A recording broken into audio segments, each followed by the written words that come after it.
Okey, Assalamualaikum warahmatullahi wabarakatuh. Alhamdulillah berjumpa kita lagi. Dalam kelas kali ini, semoga awak semua sihat sejahtera dalam lindungan Ilahi. Okey, stay safe at home. Okey.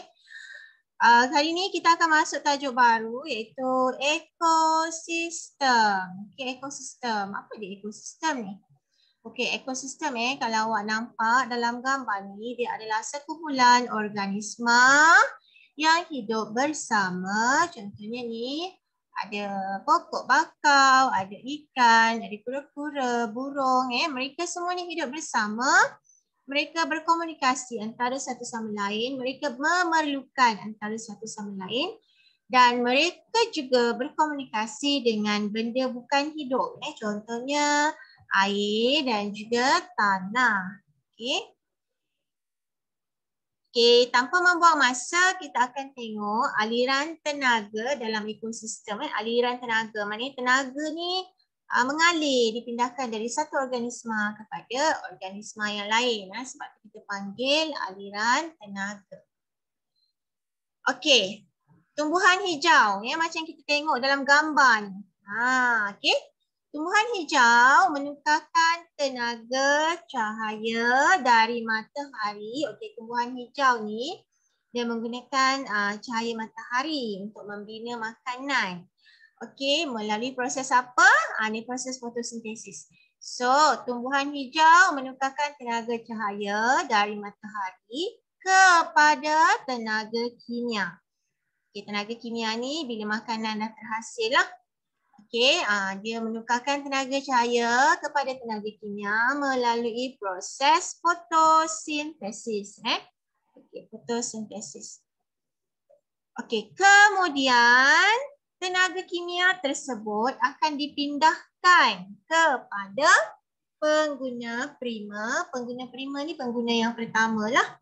Okey, pengguna sekunder dan pengguna tertier dalam rantai makanan dan siratan makanan. Okey, nanti kita akan tengok lepas ni apa dia pengguna, apa dia pengguna prima, pengguna sekunder, pengguna tertier, apa dia rantai makanan dan siratan makanan. Okey. Okey, untuk pengetahuan awak dalam sesebuah ekosistem, tak kira lah yang ni gambar ni macam contoh ni dalam laut. Dalam sesebuah ekosistem ada 3 komponen yang paling penting, yang sangat penting yang menjayakan sesebuah ekosistem itu iaitu yang pertama kita mesti ada pengeluar. Yang kedua kita mesti ada pengguna dan yang ketiga kita mesti ada pengurai. Okey, siapa pengeluar, siapa pengguna dan siapa dia pengurai? Okey, kita tengok di sini.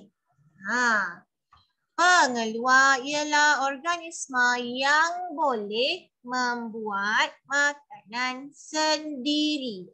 Tadi kita dah bincangkan siapa yang buat makanan sendiri ni? Yang buat makanan sendiri contohnya adalah tumbuhan. Okey, tumbuhan. Banyak contoh tumbuhan lah. Pokok nangka, pokok macam-macam pokok lagi rumput, lalang Okey, mereka semua ni membuat makanan sendiri. Okey, semua tumbuhan merupakan pengeluar Jadi pengeluar adalah tumbuhan. Okey, kita tengok pula pengguna prima. Siapa dia pengguna prima? Okey, pengguna ialah organisma yang memakan organisma lain. Okey. So, pengguna prima ni adalah haiwan herbivore dan omnivore yang memakan pengeluar. Okey, pengeluar siapa tadi? Tumbuhan. Okey, so pengguna prima adalah haiwan yang memakan tumbuhan. Tak kira lah haiwan omnivore ke, carnivore ke dia memakan tumbuhan. Okey, sorry. Herbivore dan omnivore. Okey. Dekat sini contohnya ulat beluncas macam dalam gambar ni.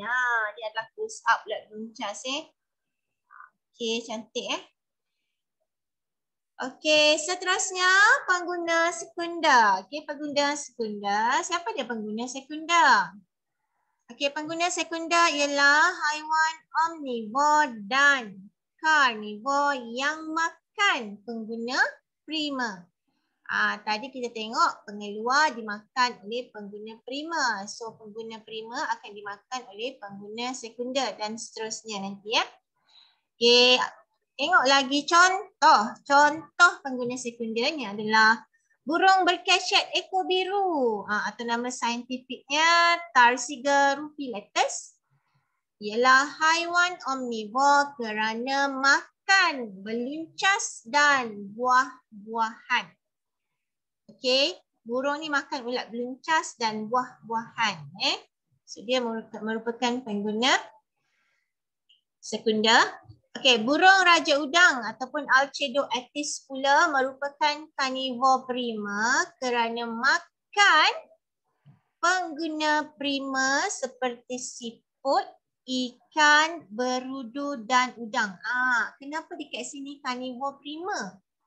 Okey, sebab karnivor ni dia hanya makan binatang. Karnivor ni yang memakan binatang, sedangkan omnivor makan kedua-dua tumbuhan dan haiwan. Okay, sebab tu kita kata burung raja udang adalah contoh kepada karnivor prima yang memakan pengguna prima. Kenapa karnivor prima? Sebab dia memakan daging saja. Okay, dia memakan daging saja. So dia karnivor prima lah yang pertama yang memakan pengguna prima. Okey. Okey.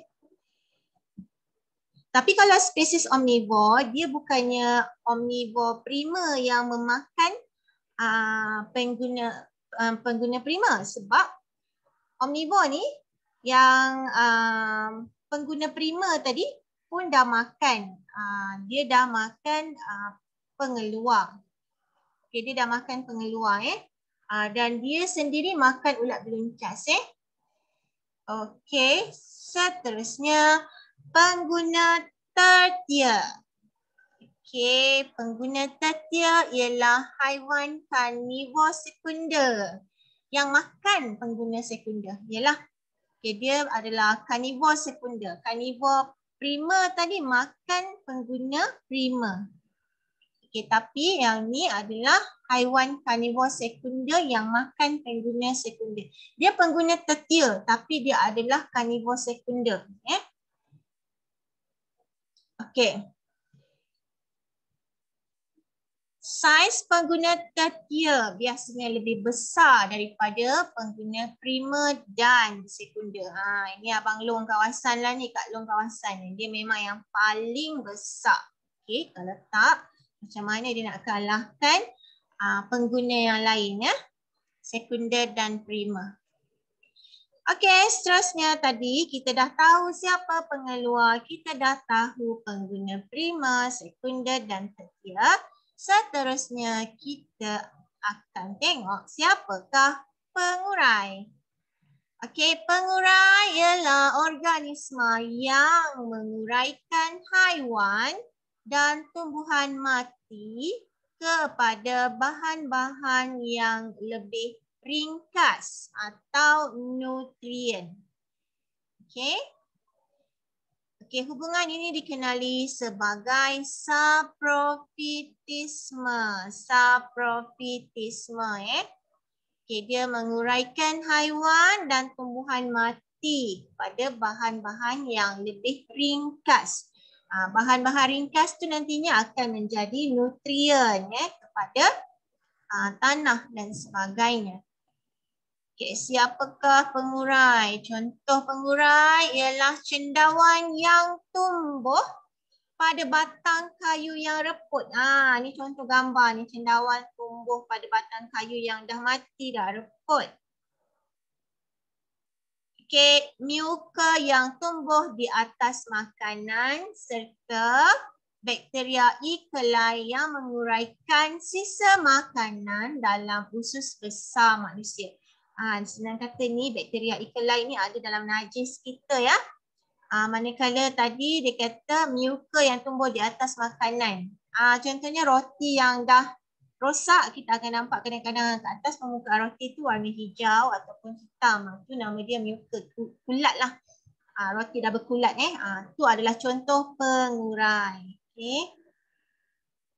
Okey, ini yang agak penting lah. Kita akan belajar tengok rantai makanan.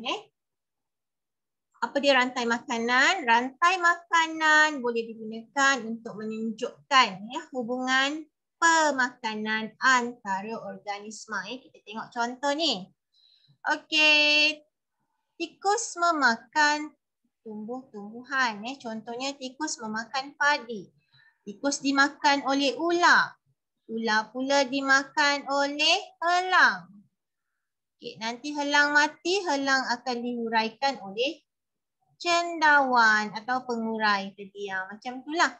So kita tengok di sini adalah pengeluar, pengguna prima, pengguna sekunder, pengguna tertia dan ini adalah pengurai. Okey, ini adalah contoh rantai makanan. Dalam rantai makanan ada aliran tenaga. Aliran tenaga daripada tenaga cahaya kepada tenaga kimia yang dibuat oleh tumbuhan. Kemudian tenaga kimia ini dialirkan kepada tikus, tikus kepada ular, ular kepada elang. Dan akhirnya bila elang mati, pengurailah yang akan menguraikan elang tadi. Ini contoh rantai makanan. Apa pula siratan makanan? Siratan makanan merupakan gabungan beberapa rantai makanan. Kalau kita tengok tadi, rantai makanan dia cuma satu cycle sahaja. Satu cycle sahaja. Tetapi siratan ni merupakan gabungan. Nampak ni. Kubis dimakan oleh beluncas. Beluncas dimakan oleh burung. Burung dimakan oleh ular. Burung dimakan oleh ular. Contohnya di sini.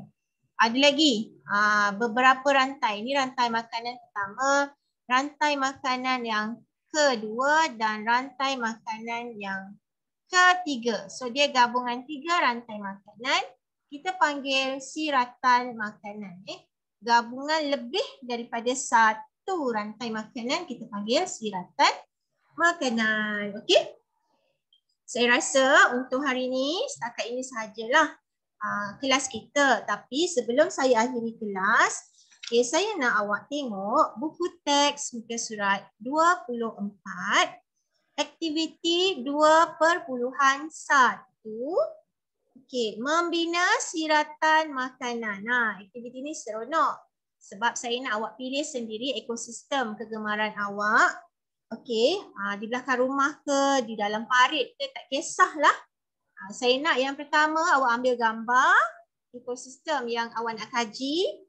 Kemudian awak binakan siratan makanan yang mungkin ada dalam ekosistem tersebut. Contohnya, dalam sebuah kebun kelapa sawit, ada ular, ada tikus, ada macam-macam lagi lah binatang dekat situ.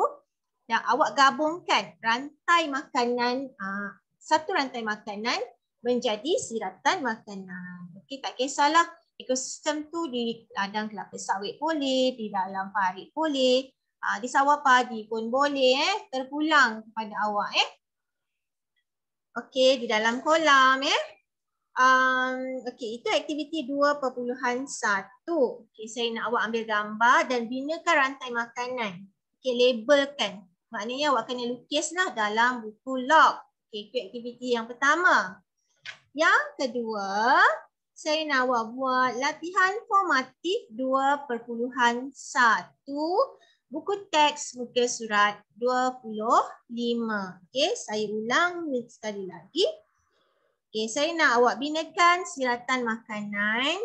Seperti dalam aktiviti 2.1 muka surat 24 buku teks dan buat juga latihan formatif 2.1 buku teks muka surat 25. Okey? Okey, itu sahaja untuk tugasan awak pada hari ini. Okey, saya akan update dari masa ke semasa jika awak perlu menghantar buku ataupun bila masa awak perlu menyelesaikan lembaran kerja yang saya bekalkan. Okey, sebentar lagi pun awak akan dapat buku kerja awak. So, hopefully lepas ni mungkin kuranglah saya gunakan kertas-kertas lembaran kerja. Okey? Okey, sekian dahulu. Assalamualaikum warahmatullahi wabarakatuh. Terima kasih atas masa yang awak luangkan untuk bersama-sama saya pada hari ini. Okey, terima kasih. Selamat belajar.